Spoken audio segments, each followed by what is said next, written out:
Boys!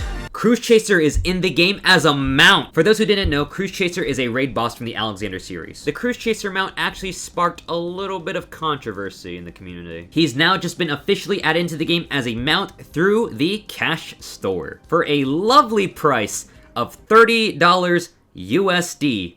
That's not cheap at all.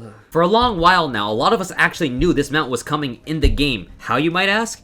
Oh, data miners. Oh. So the only question at that point was, how do you get the mount when it came out in the game? Rumors started flooding around, you know, was this gonna be in the cash store, which it ended up being? Was it gonna be part of maybe a reward for doing, you know, the Epic of Alexander T? Because, you know, that makes sense lore-wise, because it's actually a boss in that whole entire raid. And some players, thank God it wasn't this last one, they speculated that this was going to be a reward for being one of the top 100 players in the PvP Feast game mode. And surprise, whatever they would have gone with just would have made people mad like it did now. So let's talk about it. You know, I can see the argument on all sides of the coin. You know, for cash store, people didn't want to pay extra money for a mount when they're already paying on top of their sub. With T, I've seen a lot of people come out and say, you know, they can't pull off T. They don't have the necessary skill to do that. And not only that, from a more personal standpoint, having to coordinate a raid static is one of the hardest things to do, especially when it comes to T, which requires a large time and investment. And lastly, I am just glad it's not a Feast reward. If you guys didn't know what Feast was, Feast is basically the PvP esports of Final Fantasy XIV. Each season for Feast lasts about, I think, a month or two, not very long. So within this short span of time, you need to learn how to get good, beat the people who are already playing this, so you know, all 12 people playing PvP at the time, and become a top player. And with PvP already being a underplay thing, it would have been really hard for people to get really good in a short amount of time,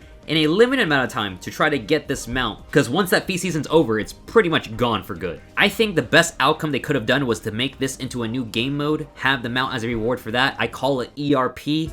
Yoshi P, I tried suggesting this to him, I sent him an email, he never replied back. That's on Yoshi P, go blame him, not me. I think the one thing everyone can agree on is the fact that we didn't have to buy any candy for this mount. And I think the best part about this all is the fact that it's not region locked, so that means everyone in the whole entire Final Fantasy XIV community can buy this mount whenever they want to, not just in the US like the Butterfinger event. But also that just saves us all the trouble of not having to eat Butterfingers, which is probably the best part about all of this. It's been done, the mount has been placed in the cash store for $30, and people are not happy with that. But I do want to point out one thing I saw on Twitter from Mary. Mary writes, worth noting, the Mog Station paid for new data centers, and Yoshi P went on the record saying they funnel most of the Mog Station revenue back into the game. Honestly, thank you so much to Mary for clearing that up. I had no idea that was a thing. So maybe this was a net positive. It wasn't just a super greedy move, but you know, it was done in a way to help try to get people to spend money for the game we love and help support its infrastructure. Here's hoping that this will lessen the amount of long logging queue times, because God,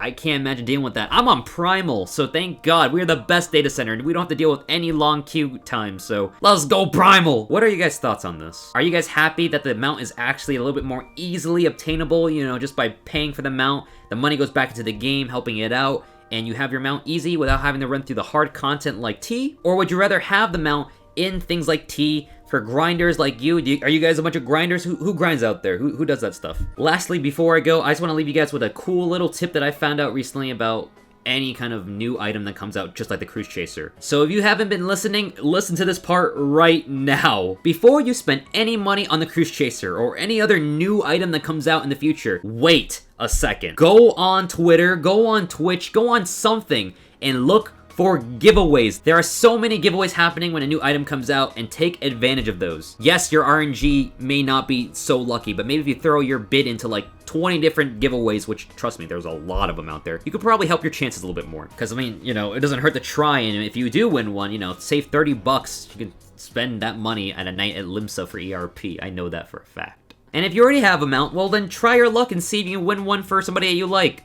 Me, please. I'm still waiting. I'm trying my best to try to win this mount before I spend money on it. And of course, I'll be trying to give away some mounts on my part, so follow me on Twitter, follow me on Twitch. I give away things often on these streams, because I'm a giving person. Why not? Gotta get back to you guys somehow. You know, you guys have been helping me out so much, why not? My absolute final thing I want to say about this whole entire thing is that the only one complaint I have about this mount is the fact that it only holds 2 people at a time? You telling me if you get 2 Lalafels on this goddamn mount, it's at max capacity already? That makes no sense. Look at this diagram, Yoshi P. Take notes. What are you doing, Yoshi P? Come on.